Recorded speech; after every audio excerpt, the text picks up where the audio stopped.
At that time, like 1 million streams was like a really big deal. And like, that was such a strange, crazy time. Remember when SoundCloud was like everything? That was it. If you were like buzzing on SoundCloud, that was just like, you had the world in your actual hands. Solana Imani Rowe, SZA. Singer-songwriter, actress, and Grammy Award-winning artist, has garnered a massive amount of support and success in the past decade, producing soundtracks for Marvel movies, selling out stadiums on a world tour, breaking music records, delving into the acting world, and even better, SZA has managed to capture the culture in such a way that we haven't seen from an artist in a long time. And part of that is why she's so effectively able to appeal to something within a lot of us that's so vulnerable and real. And part of why that is through her lyricism. It's no wonder she was awarded the 2024 Songwriter Hall of Fame induction and awards gala. And all this stemmed from an indie alt girl, her friends, a bedroom studio, and a project entitled See SZA Run. Understanding the inner workings of See SZA Run gives us a better idea of who SZA is and where she came from, as SZA's work often feels like opening and reading a diary entry. Now, I've seen many videos that I enjoy going into Frank Ocean, and especially his project Nostalgia Ultra, but strangely I haven't seen that many people going into the exploration of SZA's early works in the same way. And when looking into some of my favorite songwriters in the industry, one whose songs I find myself enamored with, the storytelling, the strong visual identity, one of the names that always pops into my head is SZA. But really quick, who is SZA?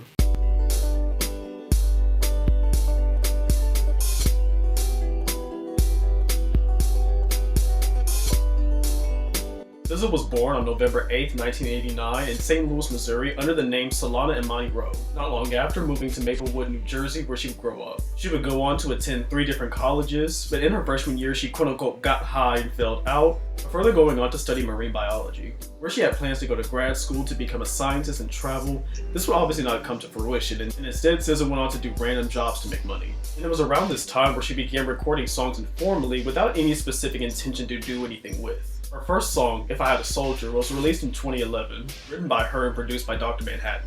And this first release really does set the tone for SZA's work going forward. The song explores needing and utilizing an army for the purposes of power and protection.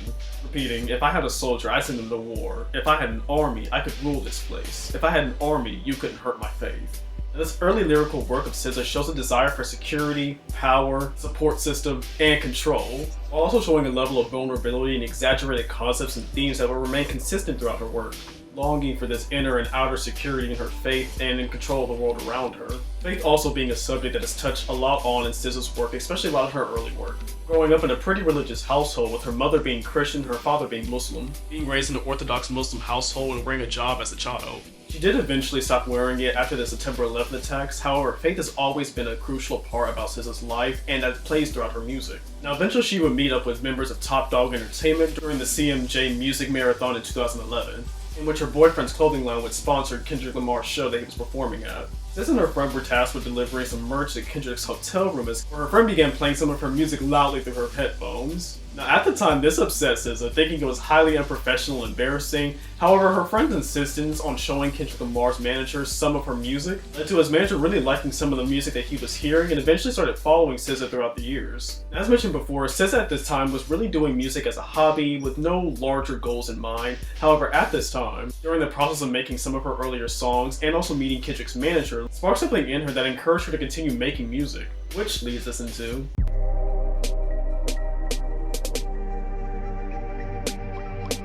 SZA began recording songs with her friends using beat sheets stole off the internet, describing the process of recording the EP as experimental and without a larger goal in mind. Predated by the songs Country and Time Travel Undone, the latter of which would be considered her first single, See SZA Run is the debut EP for singer-songwriter Solana Imani Rowe. Stealing beats from producers AP Super, Brandun DeShay, Top Notch, and Hassan Insane. In working with her friend and neighbor, she went on to self-release the project on October 29, 2012. This project would fall into the alternative R&B and neo-soul genre, with elements of hip-hop, witch house, cloud rap, and chillwave.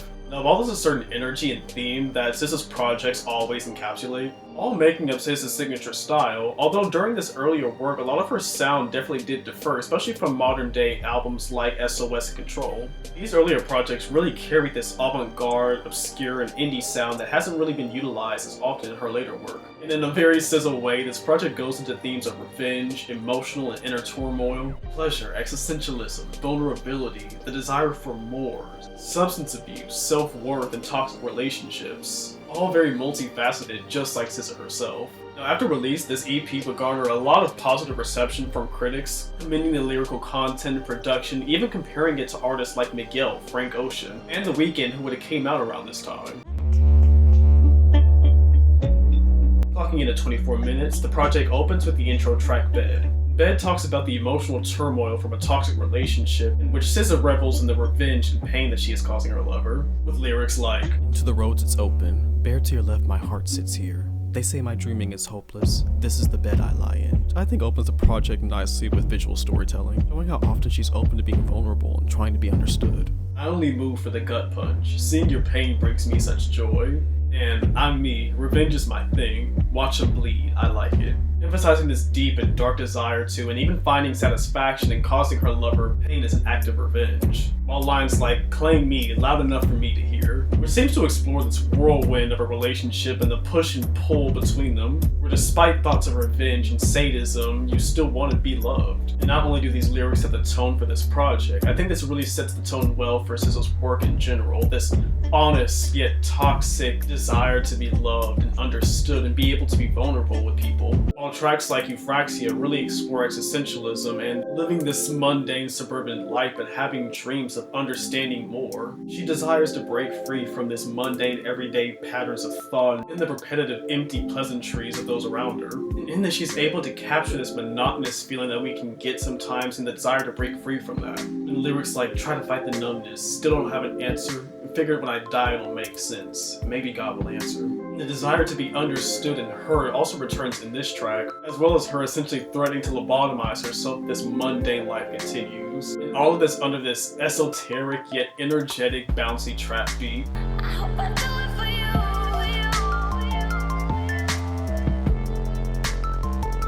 I do it for you.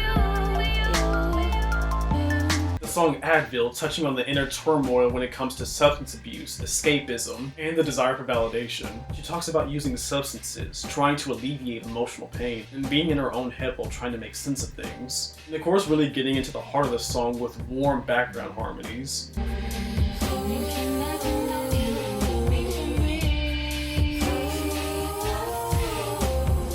SZA really gets into her desire and longing for genuine love, connection, and this fear that her partner really doesn't see her for her or love her for who she really is.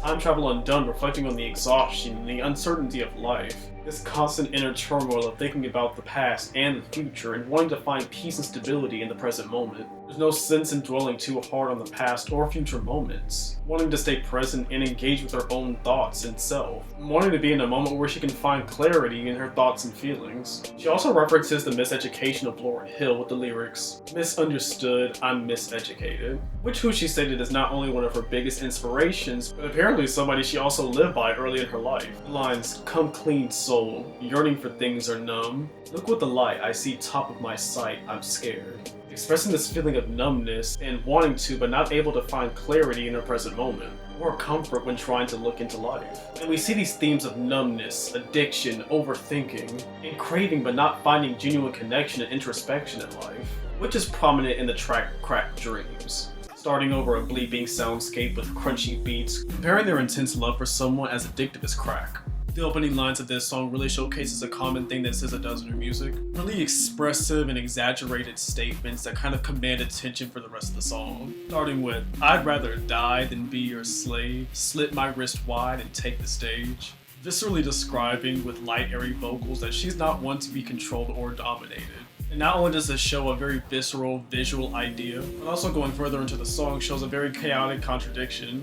Talking about rather dying than being entangled with a partner, to saying that she's still going to stay and loves them like she loves getting high. But later, further going on to the song, we start to understand why she would stay in this relationship despite the pain. Well, because she still craves it. She still craves a relationship. She still craves being loved. Painting this picture of this girl from a small town craving thrill and excitement, even from toxic relationships.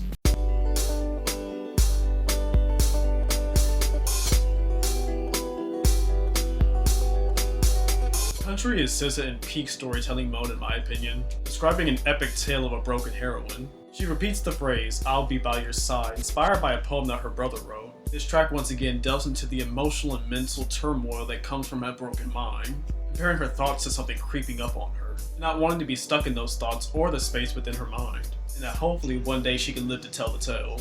And while ultimately having rather depressing lyrics, the result towards the end of the song being, "I'm so much more, I'm bigger than my thoughts," taking on this rather triumphant tone towards the end of battling your mental health. And with the production bringing such a lush and warm sound to this song, it really adds to the cinematic feel that this song has. The last song on this project, "Once Upon a High," ends on a rather short note. It touches again on addiction, substance abuse, and the fleeting nature of chasing the high in love, and knowing the fleeting nature of their relationship. The project received high critical acclaim at the time of its release and is looked back on rather fondly within her discography. SZA's style, themes, ideas, and influences are really prevalent throughout the music industry when it comes to the rap R&B girls now. I really feel like this era of SZA did a really good job of establishing the general themes and ideas that she would portray throughout the rest of her artistry. The level of success that SZA's been able to acclaim throughout her career has been astounding to watch. From her cool, uncool, alt-black girl vibe, her emotional and mental vulnerability and rawness in her lyrics, to the unique alt R&B stuff that SZA's been able to carve out. To think that all the success came from a girl in her bedroom studio with no larger intentions of creating anything larger than just a hobby. And as much as I love this project, admittedly I think it's her next project in her discography that would really be a highlight standout for me, and I think still to this day one of my favorite, if not my favorite SZA projects of all time, which we can get into next time. Thank you so much for watching.